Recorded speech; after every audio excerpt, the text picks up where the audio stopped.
child education programs and their expansion, for example, through Head Start. And when you look at those three strategies, one involves redistributing school children. The other involves redistributing money. One focuses on race. The other focuses on resources. Yet what's common about the approaches is their aim and goal to ensure access to school quality for the very disadvantaged children from preschool to K through 12. And a lot of research on inequality often suffers from a lack of sufficient historical analysis. For example, when you look at the black-white achievement gap, it narrowed substantially during the 70s and 80s, but it's been stagnant since. Today I want to put forth that an eye back can provide an eye forward into the possibilities of schools to be engines and vehicles to upward mobility. And so I want to inject a historical analysis of childhood conditions to trace the root of attainment differences by race and parental socioeconomic status. And so I'm going to shift the spotlight to desegregation. And it's worth mentioning at the outset that court-ordered school desegregation has been described as the most ambitious and controversial social experiments of the past 50 years. And many view the effort to end segregated education and put white and black children in the same classroom as the most radical and far-reaching aspect of the civil rights movement. And yet, there was no large-scale data collection effort put forth to try to estimate what impacts these school desegregation effects might have. And so, in fact, the 50th anniversary of the Brown decision, they commissioned a set of legal scholars to put and compile an entire case inventory of every known court-ordered school desegregation case. Brown University was one of the folks that did that, and I was able to acquire that data. And the purpose was to try to learn something about what was happening then that point the way to solutions that we may not be doing today or not maybe doing enough of. And so that's where I'm going to turn. And to do this, I needed to meld together all of the available archival information of school districts across the country and then match that with a set of individuals that have been traced from childhood to adulthood. And what that provided, the use of the panel study of income dynamics is what researchers know it as, but it's become America's family tree in the sense that this is a data set that spans, it's the longest running panel, nationally representative data set in the world, and it spans 4 decades, and the genealogical and dynastic design enables the linking of generations of individuals from childhood to adulthood. And that's the data that I'm going to use to present to summarize some of the insights that we get looking back and what it says about the promise of schools affecting larger change. So first, a little history. And the important thing is that the Brown decision was just the beginning, and that the actual rollout of school desegregation implementation was very slow moving. When we look back at 1952, and we look at where we were, and the regional pattern of where legal segregation was required, this is where we started. And so you clearly see both the concentration of legal segregation in the South, but also where the poverty was concentrated and where blacks were concentrated. Now, I love the way Walter Gilhorn, a legal scholar, described the pace. The pace of desegregation in these first decade was that of one of an extraordinarily arthritic snail. And that's kind of what you see, 10 years later. But by 1970s, the 64 to 68, there was a huge acceleration of desegregation activity. By 75, the South was more integrated than any part of the country. And so the key thing is that this timing and the wide variation in both the intensity as well as the implementation style of desegregation permits a researcher to go back in time and look at that timing to demonstrate whether that impacted the timing of subsequent educational outcomes. Now, when you think about desegregation and whether it can affect later life outcomes, there's three mechanisms I want you to have in mind. One is the way in which it may have affected school quality, okay? And there's three mechanisms. One is the way it may have affected school resources. That is the distribution and level of per pupil spending, class size, teacher quality. The other piece is maybe peer effects. There's a whole literature about how peer effects influence in the racial integration. And then the third is the way it may have affected teacher, child, community level expectations for child achievement and hope, and the way that it might have affected investment. Now, this picture, I always feel like brackets my parents and myself. That is, those born in the late 40s, most blacks in the late 40s grew up in completely segregated environments throughout their school age years. Whereas those born in the early 70s, the majority of black children grew up in districts that were under some kind of desegregation plan. Okay?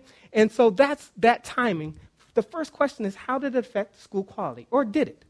And the question and the answer is a resounding yes. Now, the key thing is that it's not just that it affected racial integration, which we do see, that in the classroom, when you look at racial integration, there was a dramatic increase in black-white exposure in the classroom and the proportion of black children that had white teachers, et cetera.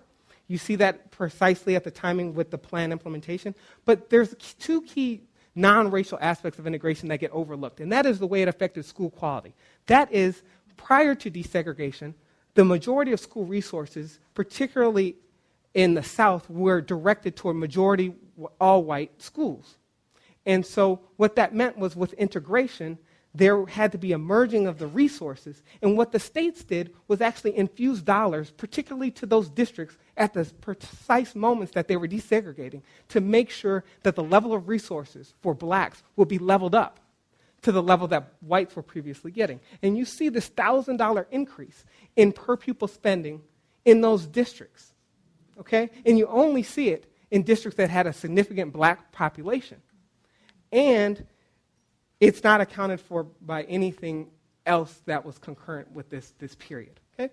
Now, the key thing is, what did that mean? It meant more resources, and it meant that whites were basically left in the same situation in terms of resources, but blacks experienced dramatic declines in class size. And what does that mean? Well, that frames what the policy was itself. Now we're going to move forward to talk about what the actual attainment for the children themselves. But when you look at a 4-person decline in class size, when you look across other large-scale educational interventions, you're hard-pressed to find another educational intervention that had this dramatic impact on school resources. So the next thing is we look at educational attainment. Again, linking cohorts born between 1945 and born through 1945 and 1968 who've been followed into adulthood. And what you see, again, no effects for whites. What you're going to see throughout these results is there was a lot of concern that integration was going to cause negative impacts for whites, and that was a major fear and concern. What the results demonstrate is the red line demarcates basically people who were never exposed to the left of that line, and to the right, it represents the number of years of exposure of desegregation up to 12 years, and then anything beyond that just means that it happened prior to the time that you were 5 years old. And so the point is that you see no pre-existing time trend leading up to the point at which the desegregation was implemented. And then you see in the program evaluation literature, we use the medical parlance of treatment. So there's a dose response. And here the dose is the number of years of exposure. In this case, the treatment is desegregation. But the potency of the treatment is also influenced by the actual change in school resources that accompanied school desegregation. We try to look at that in concert. So what you see is there's a dose response. That is, the number of years of exposure leads to a commensurate increase in the likelihood of high school graduation, up to the point where it's about a 3 percentage point increase in the likelihood of graduating high school with each additional year of exposure. Okay? So that translates into almost a 30 percentage point change in the likelihood of graduating from high school. When you look at the educational attainment, you see a similar significant narrowing of the black-white educational attainment gap. And when you look at over time, and for this period, the results imply that school desegregation played the dominant role in narrowing black-white educational attainment for these cohorts. Now, one thing that you want to have in mind is that the 1960s was a miracle in policymaking. Okay? So you not just had school desegregation, you had the desegregation of hospitals. You also had the Lyndon Johnson War on Poverty initiatives with Head Start, community health centers, expansion of food stamps. I mean, I could go on and on. But the point is that this analysis is taking all of those coincident policy expansions into account and their timing, which all independently have important effects. But these are isolating the effects of desegregation outside of those things, where you're looking at two individuals born in the same environment, same neighborhood, same school district. The only difference is that one grew up was born a little earlier, and so they went through a segregated environment for the more of their childhood years.